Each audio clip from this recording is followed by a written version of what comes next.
This LOS is Describe Common Chart Patterns. Technical Analysis Tools.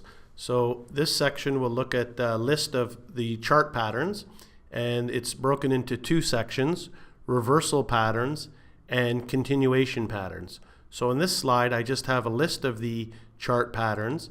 Then the next slide will look at an example of some of the chart patterns, and then finally we'll finish with a couple of practice problems.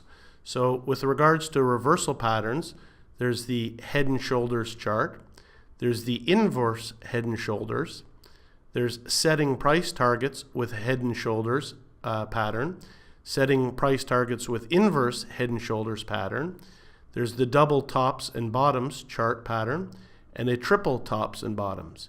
When we look at the continuation patterns, then we have the triangles, we have the rectangle pattern charts, and finally we have the flags and pennants. Okay, on this slide we put some examples of some charts.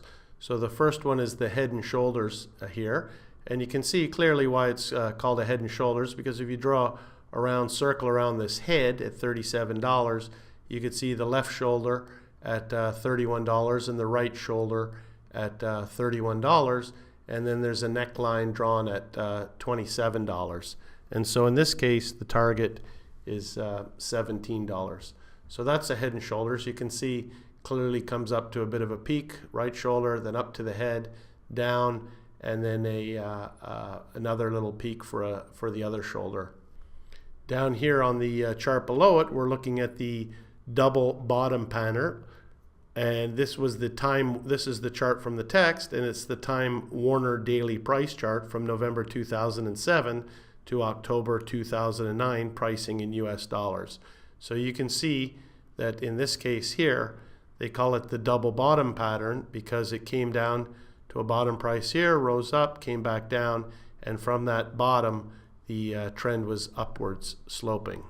Up here on this chart we're now looking at the symmetrical triangle pattern, and this is the chart from the text. It's the Transocean weekly price chart. So you can see there's two triangles, one triangle drawn here, which is a continuation pattern. So we can see here that the triangle is measuring, the measuring implication equals the height of the triangle at formation, and then the triangle is drawn, and it says the share is expected to rise by at least the amount of measuring implication after the breakout from the triangle. So the triangles are a continuation pattern. Finally, down here I just have another example of a chart where we can see that again this is another continuation chart, and it's the Pennant. It's the exhibit from the text, the Pennant Formation China Mobile ADR from November 2006 to July 2009, price in US dollars. So American Depository Receipts, trading in the US, although it's a China company. And you can see here at point A, the downtrend starts. We move to B, the pennant begins to form. It moves to C, where the pennant is completed. And D equals the distance from the end of the pennant, and C minus the distance from points A to B. Okay? So pennants, flags and pennants are considered minor continuation patterns because they form over short periods of time on a daily price chart, typically over a week. They are similar to each other and have the same uses. A flag is formed by parallel trend lines in the same way that most countries' flags are rectangular and create a parallelogram. Typically, the trend lines slope in a direction opposite to the trend up to that time. For example, in an uptrend, they slope down. A pennant formation is similar, except that the trend lines converge to form a triangle similar to pennants of many sports teams or pennants flown on ships. The key difference between a triangle and a pennant is that a pennant is a short-term formation, whereas a triangle is a long-term formation. So that excellent material for a question on the exam. We'll just finish this LOS with a quick practice question.